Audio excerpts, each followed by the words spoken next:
Matryoshka.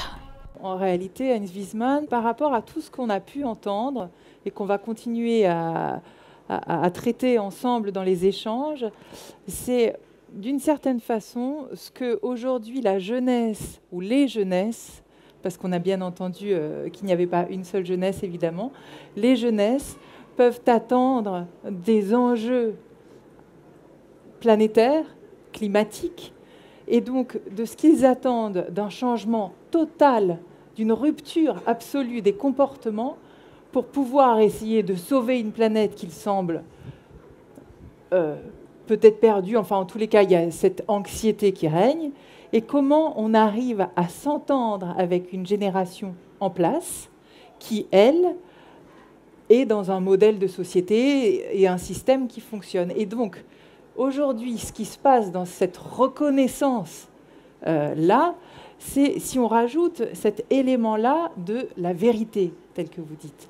La jeunesse, les jeunesses partent de chiffres, de données, rapport du GIEC, des informations factuelles qui sont vraies. Et alors, de quelle vérité on parle? Celle de l'exactitude.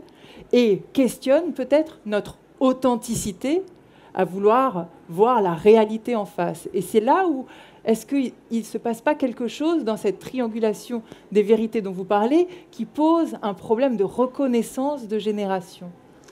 C'est absolument essentiel de ne pas tomber dans le panneau qui consiste à identifier d'emblée ce que les jeunes disent avec ce qu'ils ressentent et pensent. Parce qu'il y a un déplacement inévitable dans ce que nous manifestons, de nos angoisses par exemple, parce qu'on les fixe sur des peurs, alors que l'angoisse existentielle n'est pas nécessairement assimilable à telle ou telle peur. Et donc le discours sur la catastrophe qui nous attend, le problème climatique, etc., qui est tout à fait fondé d'un côté, peut servir dans la revendication de reconnaissance de simples outils. C'est comme un moyen de pression qu'on exerce sur une génération dont on sent confusément qu'elle n'est pas au même diapason que soi-même.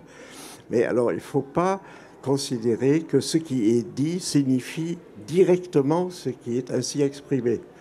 D'où la nécessité de se doter d'une oreille plus fine pour savoir sur quoi porte le désaccord, pour pouvoir envisager les modalités d'un accord. Et là, ça suppose qu'on ne soit pas simplement fixé sur des contenus propositionnels. Ce que les jeunes disent, ce que les vieux disent, n'est pas nécessairement ce qu'ils veulent dire. Alors, il ne faut pas être psychanalyste pour se rendre compte que la névrose, ça existe, et on peut s'imaginer, penser et dire ce qu'on pense et dit, alors que ce n'est pas en réalité ce qu'on veut dire. Voilà. Donc cette distinction nous met dans l'obligation d'être beaucoup plus attentifs à la manière dont les choses se manifestent. Alors il y a des manifestations physiques, ça peut être même de l'agressivité. Mais si un enfant, par exemple, un jeune est agressif, je trouve que c'est tout à fait normal qu'un jeune adolescent, à certains moments, soit agressif à l'égard de son père. Alors il va chercher des raisons de le désavouer. Et le faire, il doit avoir l'intelligence de voir derrière le reproche qui lui est fait quelque chose qui est plus existentiel, qui n'est pas nécessairement ce qui est formulé. C'est ça que je veux dire.